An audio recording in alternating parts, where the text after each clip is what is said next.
ধন্যবাদ আপনাদেরকে। খুব সংক্ষেপে একটি বিষয় তুলে ধরব। বারংবার করে আমি একটি কথা বলবার চেষ্টা করেছি, সেটা হচ্ছে যে উত্তরবঙ্গের স্বাস্থ্য পরিষেবা নিয়ে ছেলেমেয়ে খেলা হচ্ছে। এই বিষয়ে বিধানসভায় অনেকবার উত্থাপিত হয়েছে।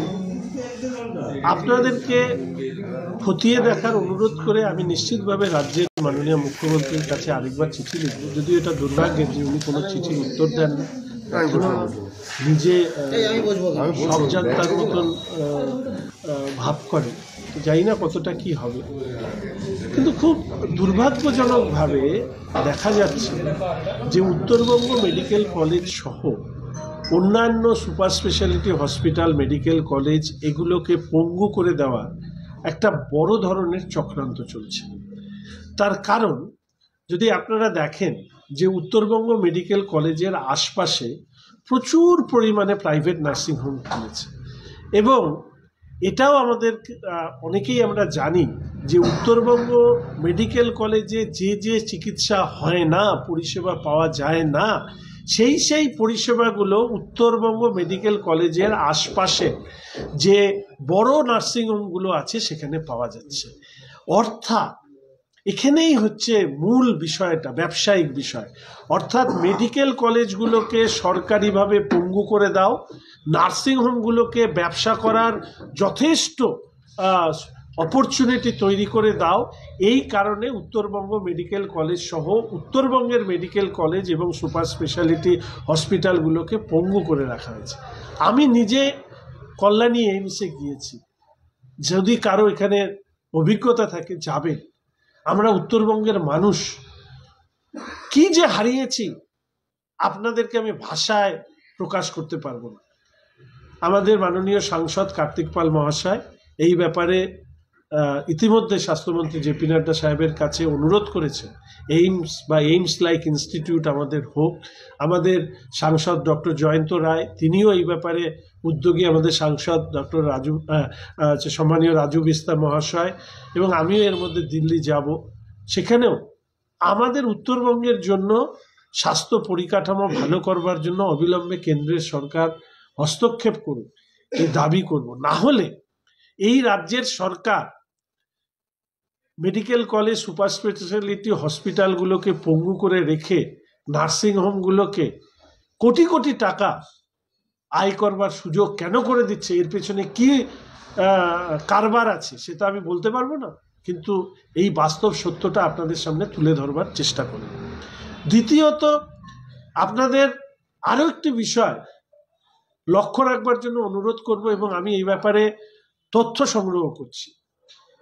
উত্তরবঙ্গ মেডিকেল কলেজে যে ডাক্তাররা আছেন, অনেক ডাক্তারবাবুরা ওয়ার্কিং আওয়ার্সে অন্য জায়গায় গিয়ে চিকিৎসা করছেন বা উত্তরবঙ্গ মেডিকেল কলেজের আশেপাশে ওপিডিতে গিয়ে বসছেন।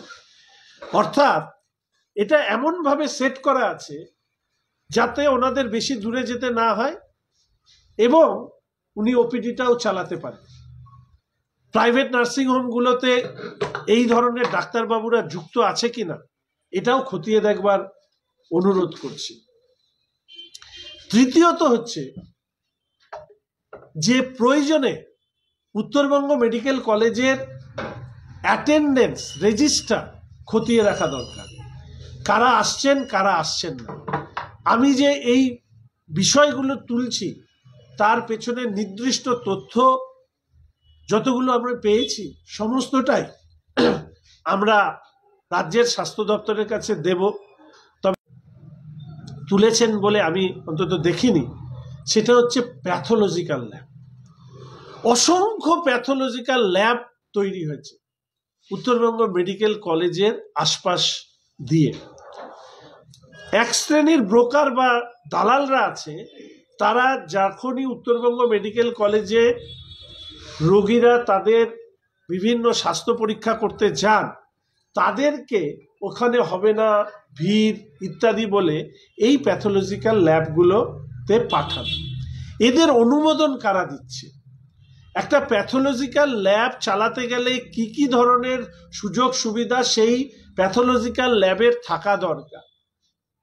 ওখানে ব্লাড কালেক্টর তারা আছে কিনা, যে যে টেস্ট হয় সেই টেস্টের যে গুণমান, সেই গুণমান দেখবার কোনো নির্দিষ্ট নিয়ম কানুন বা নিয়ম রয়েছে কিনা, এই বিষয়গুলো নিয়ে কিন্তু যথেষ্ট প্রশ্ন উঠছে। এমন হয়তো হতেই পারে যে এই ল্যাবে, আমরা বড় বড় ল্যাবের ক্ষেত্রে দেখেছি অনেক সময় বিভিন্ন রিপোর্ট নিয়ে কনফিউজিং আসে, এক্ষেত্রেও এই ধরনের বিষয় আছে কিনা আমি সিএমএ সাহেবের কাছে অনুরোধ করব দেখবার জন্য। এবং এই প্যাথোলজিক্যাল ল্যাবের লাইসেন্স কারা দিচ্ছে তার নিয়ম সেটা মানুষের সামনে আসা দরকার। আমি এই ব্যাপারে নিশ্চিতভাবেই একটি চিঠি দেব সিএমএ সাহেবের কাছে যে কতগুলো ল্যাব আছে, হঠাৎ করে এত ল্যাব খুললো, সেই ল্যাবের জায়গা কতখানি, পরিসর কতখানি, তাদের কি কি নিয়মের ভিত্তিতে তাদেরকে এই ডায়াগনস্টিক সেন্টারগুলো খুলতে দেওয়া হয়েছে, এটা প্রকাশ্যে নিয়ে আসা হোক। এবং এই ব্যাপারে যদি কোনো অস্বচ্ছতা থাকে সেটা দেখা হোক। আমি এই সামগ্রিকভাবে এই স্বাস্থ্যের ক্ষেত্রে আরেকবার বলছি যে উত্তরবঙ্গ মেডিকেল কলেজ সহ সরকারি স্বাস্থ্য পরিষেবাকে পঙ্গু করে দিয়ে শিলিগুড়ি শহর এবং সংলগ্ন বড় বড় নার্সিংহোম, ছোট নার্সিংহোম তারা যাতে অবাধে ব্যবসা করতে পারে, তার জন্য রাজ্যের সরকার তথা দল হিসাবে তৃণমূল কংগ্রেস অর্থের বিনিময়ে এই ধরনের কাজ করছে বলে আমি মনে করি। আর সেই জন্যই কেন্দ্রীয় স্বাস্থ্য দপ্তরের কাছে, স্বাস্থ্যমন্ত্রীর কাছে আমি অনুরোধ জানাবো যে উত্তরবঙ্গের মানুষের দিকে তাকিয়ে দ্রুত উত্তরবঙ্গের স্বাস্থ্য পরিষেবাকে ভালো করবার ক্ষেত্রে কেন্দ্রের স্বাস্থ্য দপ্তর হস্তক্ষেপ করুন। আপনারা জানেন উত্তরবঙ্গ মেডিকেল কলেজেও যে সুপার স্পেশালিটি হসপিটাল সেটারও একই অবস্থা আছে। আশা করি এই ব্যাপারে হস্তক্ষেপ হবে এবং আমি চিঠি ইত্যাদি দেব। পরবর্তীকালে নিশ্চিতভাবে রাস্তায় উত্তরবঙ্গের মানুষের স্বাস্থ্য নিয়ে রাস্তায় নাম।